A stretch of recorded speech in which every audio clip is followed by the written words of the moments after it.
على رسول النبي الأمي الكريم رؤوف الرحيم وآله الطيبين والطاهرين وأصحابه مهديين وبارك وسلم تسليما كثيرا كثيرا كثيرا. أما بعد فأعوذ بالله من الشيطان الرجيم. بسم الله الرحمن الرحيم.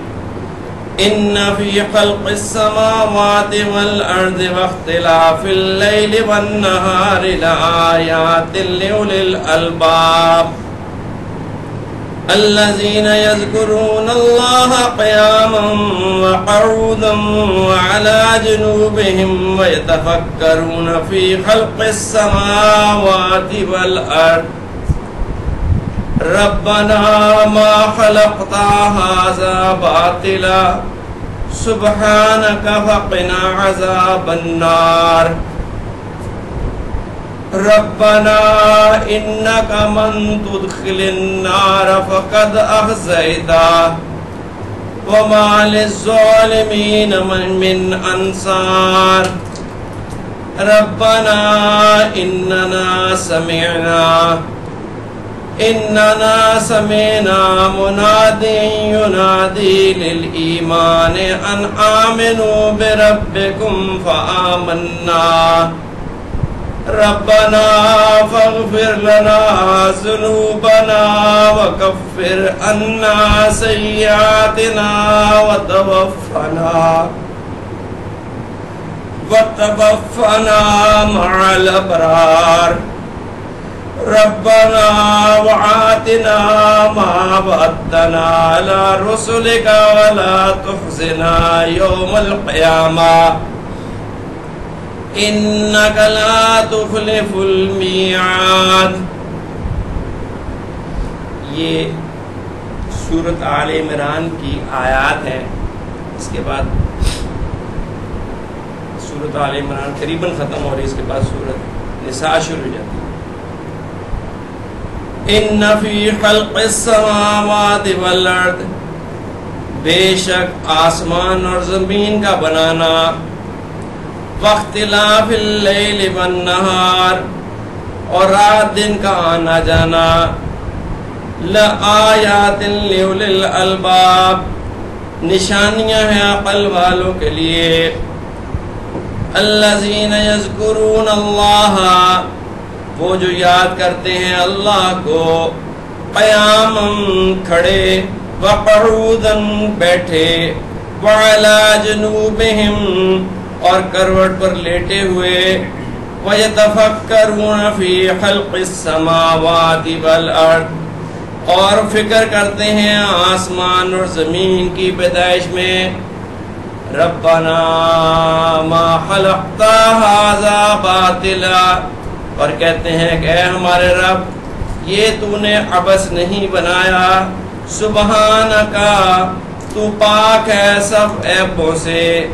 فقنا عذاب النار، سو ہم کو بچا دوزخ کے عذاب سے. ربنا، اے ہمارے رب، انکا من تدخل النار، جس کو تو نے دوزخ میں ڈالا، فقد اخزیتا، سو اس کو رسوا کر دیا. وما للظالمین من انصار، اور نہیں ہے کوئی گناہگاروں کا مددگار. ربنا، اے ہمارے رب، اننا سمعنا منادیا ینادی للایمان، ہم نے سنا ایک پکارنے والا پکارتا ہے ایمان لانے کو. ان آمنوا بربکم، کہ ایمان لاؤ اپنے رب پہ. فآمنا، سو ہم ایمان لے آئے. ربنا فاغفر لنا، اے رب ہمارے اب ہمیں بخش دے. ذنوبنا، گناہ ہمارے. وکفر عنا سیئاتنا، اور دور کر دے ہم سے برائیاں. وتوفنا مع الابرار، اور موت دے ہم کو نیک لوگوں کے ساتھ. ربنا وآتنا ما وعدتنا، اے رب ہمارے دے ہم کو جو وعدہ کیا تو نے علی رسول کا ہم سے رسولوں کے واسطے سے، ولا تخزنا یوم القیامہ اور رسوا نہ کرنا ہم کو قیامت کے دن، انک لا تخلف المیعاد بے شک تو وعدہ کے خلاف نہیں کرتا۔ یہ جو عقل مند اور سمجھدار لوگ ہیں ان کی علامات بتائی گئی ہیں کہ وہ غور و فکر کرتے ہیں، غور و فکر کرتے ہیں۔ ہماری دعوت ساری یہ تصوف اور روحانیت اور یہ ساری غور و فکر ہے۔ مراقبہ کیا ہے؟ غور و فکر ہے۔ اللہ کو پکارنا کیا ہے؟ غور و فکر ہے کہ بے شک آسمان اور زمین کا بنانا، کیسی زمین بنائی ہے کچھ سوچ سکتا ہے؟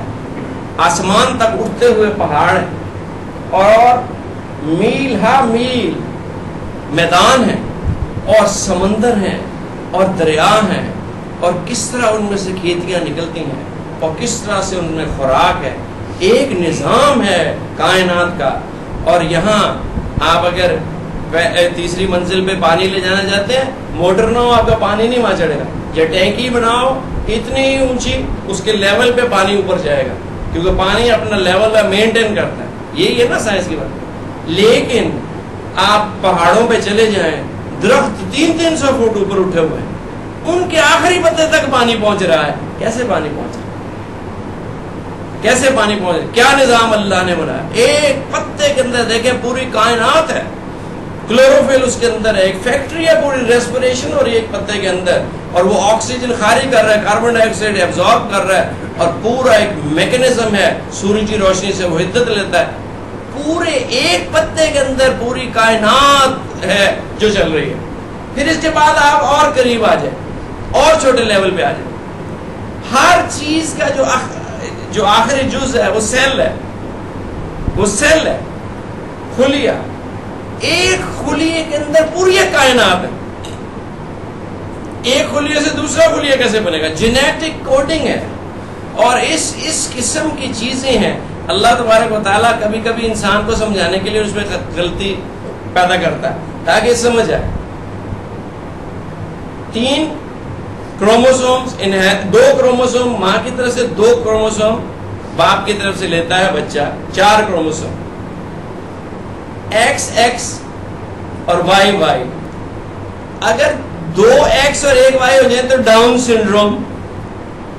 ان سب بچوں کی شکل ایک جیسی ہوتی ہے۔ آپ نے دیکھا منگول جن کو کہتے ہیں، تو اگر ایک جینیٹک کوڈ میں، کروموسوم میں فرق پڑ جائے تو انسان کی حیثیت، عقل اور جسمانی شکل اور سب بدل جاتی ہے، مینٹلی ذہنی طور پہ وہ کمزور ہوتی ہے۔ تو یہ غور کرنا چاہیے کہ زمین بنائی اور آسمان بنایا، کتنا خوبصورت آسمان بنایا۔ میں سوچتا تھا اگر یہ سرخ رنگ کا آسمان ہوتا کتنی دہشت ہوتی، ہم ڈر کے مر جاتے۔ وہ نیلگم آسمان ہے، وہ آنکھوں کو بھاتا ہے، اور اس کے اندر کیسے راز پوشیدہ ہیں۔ شیاطین کو اوپر نہیں جانے دیا جاتا، اور فرشتے آسمان سے نیچے اترتے ہیں، اور ایک پورا کائنات کا نظام چل رہا ہے ستاروں کے اندر اور سیاروں کے اندر، اور سورج ہے اور وہ چاند ہے اور وہ گھوم رہے ہیں، کوئی آپس میں ٹکراتا نہیں۔ زمین بھی گھوم رہی ہے، 2 ایکسس کے اوپر گھوم رہی ہے، ایک ایسے گھومتی ہے اور ایک پوری کی پوری ایسے گھومتی ہے۔ واختلاف اللیل والنہار، واختلاف کا 2 معنی ہیں، ایک تو دن اور رات کا اختلاف ہے۔ سردیوں میں رات لمبی ہوتی ہے، دن چھوٹا ہو جاتا ہے، گرمیوں میں رات چھوٹی ہوتی ہے، دن۔ آج کل 7:15 عشاء ہونے لگی، گرمیوں میں 7:15 مغرب ہوتی ہے۔ ایک اختلاف کا مطلب ہے آگے پیچھے، دن کے بعد رات اور رات کے بعد دن۔ اچھا، اور اسی طرح انسان کے اندر ایک بایولوجیکل کلاک ہے، وہ بھی رات اور دن کے مطابق چلتا ہے۔ بعض ہارمونز اور بعض چیزیں رات کو سکریٹ ہوتی ہیں۔ گروتھ ہارمون بچوں میں سوتے ہوئے سکریٹ ہوتا ہے جس سے گروتھ ہوتی ہے۔ اگر نیند بچوں میں کم ہو، ان کے قد چھوٹے رہ جائیں گے۔ رہ رہے ہیں نا چھوٹے، ٹی وی دیکھتے ہیں ساری رات تو قوم پوری ہو گئی، 8 گھنٹے بچے سوئیں۔ اسی طرح صبح کے وقت، تہجد کے وقت، سحری کے وقت کچھ ہارمونز ہیں وہ سکریٹ ہوتے ہیں، جو صبح اٹھتے ہیں ان کے دماغ بڑے تیز ہوتے ہیں، کل ہی مجھے ایک وکیل صاحب ملے جو کوئی وظیفے لگایا، وہ مولوی صاحب بڑا مارتے تھے، انہیں میں نے کہا مارنا نہیں ہے، انہوں نے کہا بچے سبق یاد کریں گے، ہم ماریں گے نہیں۔ کہتے میں بڑا پریشان ہوں کس طرح سبق یاد کریں۔ اللہ نے میرے ذہن میں ڈالی، میں تھا جتے میں اٹھتا دونوں بچوں کو اٹھا دیتا، اور وہ ایسی جلدی پک کرتے، ایک دفعہ پڑھتے ان کو پورا رکوع یاد ہو جاتا، اگلے دن کبھی بھی نہیں مارا، اور ساری کلاس میں سب سے پہلے دونوں میرے بچے بس کر کے۔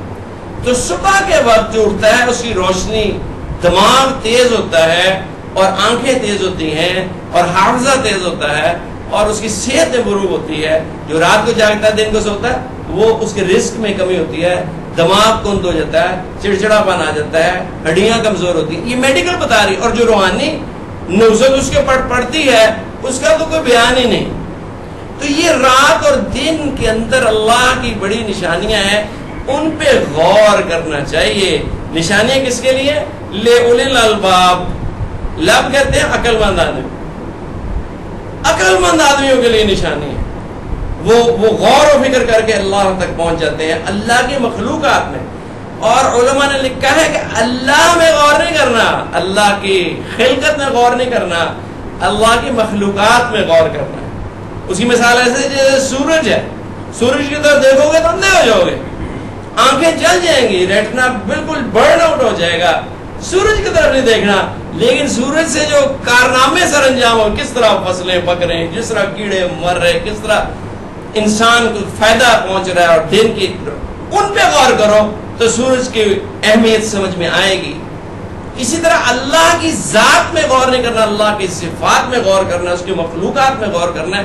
تو یہ ایک معمولی بات ہے کہ دن اور رات ہے ہمارے لیے کوئی سی، لیکن دیکھو تو صحیح، اگر رات ہی رات رہے دن نہ آئے، اور دن ہی دن رہے اور رات نہ آئے، تو کیا آدمی کا حشر ہو جائے۔ تو اللہ نے ایک نظام بنایا انسان کو بہترین انداز میں۔ اب وہ جو عقل مند آدمی ہے، یہ تصوف اور روحانیت عقل سکھانے کے لیے ہے۔ وہ کیا کرتے ہیں؟ اللہ زین، اب اللہ نے ان کی نشانیاں بتا دیں۔ پہلی تو یہ تھی کہ وہ خلقت زمین اور آسمان پہ غور کرتے ہیں، دوسرا یہ وہ رات اور دن پہ غور کرتے ہیں۔ اب ان کی اور مزید نشانیاں کی ہیں، اللہ زینا، وہ جو یذکرون اللہ، وہ اللہ کا ذکر کرتے ہیں، وہ اللہ کو کبھی بھولتے ہی نہیں۔ قیامن، تین ہی پوزیشنز میں نا انسان، کھڑا، وقعودن، اور بیٹھے ہوئے، قعدہ میں بیٹھتے ہیں تحیات کی پوزیشن میں، وعلی جنوبہم، اور اپنے پہلوؤں پر لیٹے ہوئے، تین ہی پوزیشنز ہیں۔ تینوں پوزیشنز میں، جیسے قیام میں اور رکوع میں اور قعدہ میں اور سجدہ میں آدمی نماز میں ذکر کرتا ہے، اسی پوزیشن میں ہر وقت وہ ہے، یا تو کھڑا ہے یا بیٹھا ہوا کرسی پہ یا زمین پہ یا لیٹ گیا، تو وہ اللہ کا ذکر کرتے ہیں۔ تو یہ اللہ کا ذکر ہی تو سکھا رہے ہیں، اللہ کا ذکر ہی تو سکھا رہے ہیں، ہر وقت اللہ کا ذکر کرو۔ وَيَتَفَكَّرُونَ فِي خَلْقِ السَّمَاوَاتِ وَالْأَرْضِ، پھر کہا کہ وہ فکر کرتے ہیں، غور کرتے ہیں۔ جب آپ ذکر میں چند دن چلتے ہیں پھر آپ کو مراقبے سکھائے جاتے ہیں۔ کئی لوگوں کو سکھایا نا مراقبہ، کسی کو کچھ کہ اللہ کی رحمت کیسے آتی ہے، کس طرح اللہ میرے قریب ہے، اور وجدان کے ساتھ اور باطن کی آنکھ کے ساتھ اللہ کو دیکھنا، اللہ کی مخلوقات کا نظارہ کرنا، اللہ کی جو باریکی کے ساتھ اس کی مخلوقات ہیں اور تخلیق ہے اس کو دیکھنا۔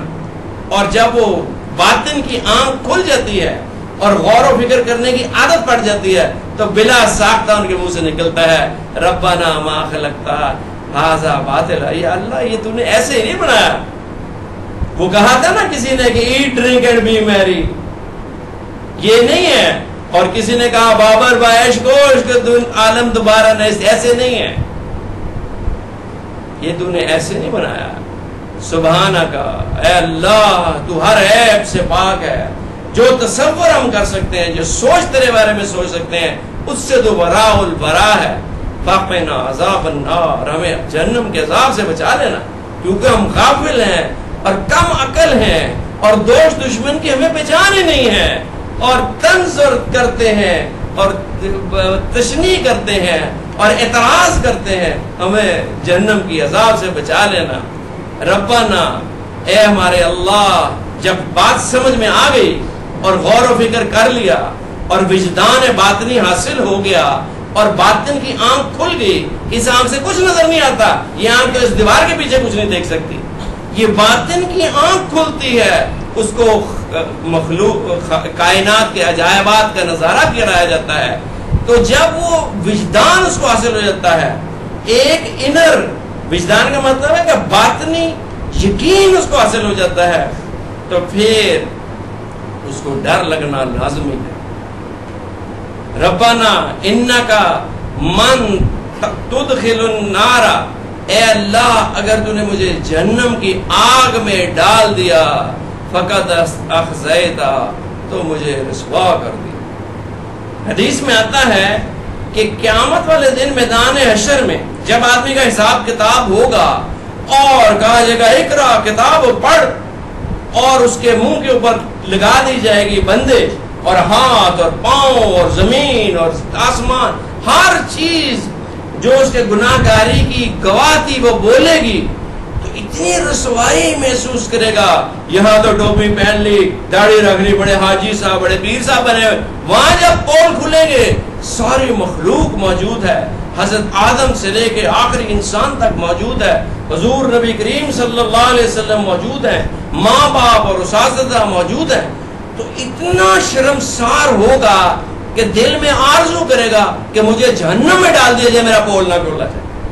سب سے بڑی رسوائی قیامت کے دن حشر کے میدان میں رسوائی, اور جس کو اعلان کر دیا گا اس کو جہنم میں پھینک دو, سب لوگ دیکھ رہے سب سن رہے, تو وہ کہے گا میں تو بڑا رسوا ہو گیا.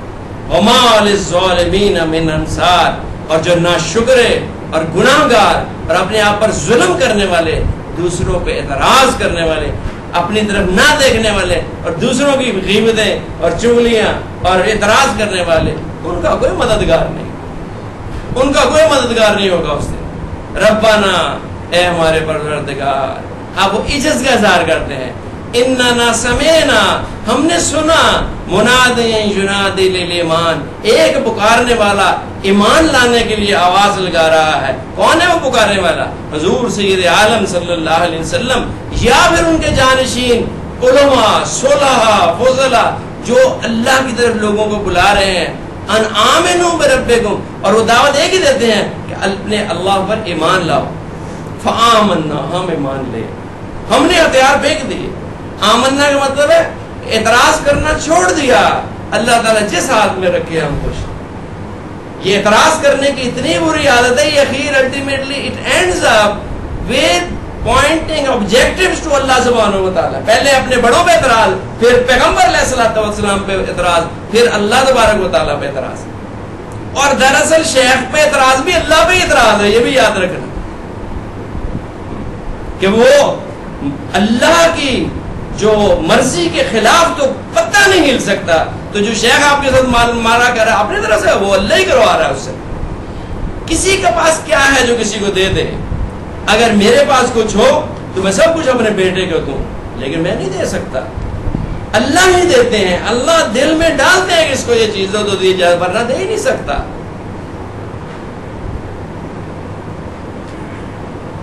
فآمنا, بس ہم ایمان لے آئے, مان لیا, چھوڑ دیے ساری باتیں. ربنا فاغفر لنا, اے اللہ بس ہمیں تو معاف فرما دے. ذنوبنا, جو غلطیاں کوتاہیاں ہوئی, بندہ بشر ہے, غلطی کا پتلا ہے, مٹی سے بنا ہے, مٹی میں چلا جائے گا, لیکن باتیں بڑی بڑی اونچی کرتا ہے. فاغفر لنا ذنوبنا وکفر عنا سیئاتنا, اور یہ جو گناہ اور زبان کے گناہ اور دماغ کے گناہ اور جو کرتا ہے, اس کی نوزت پڑتی ہے دل کے اوپر.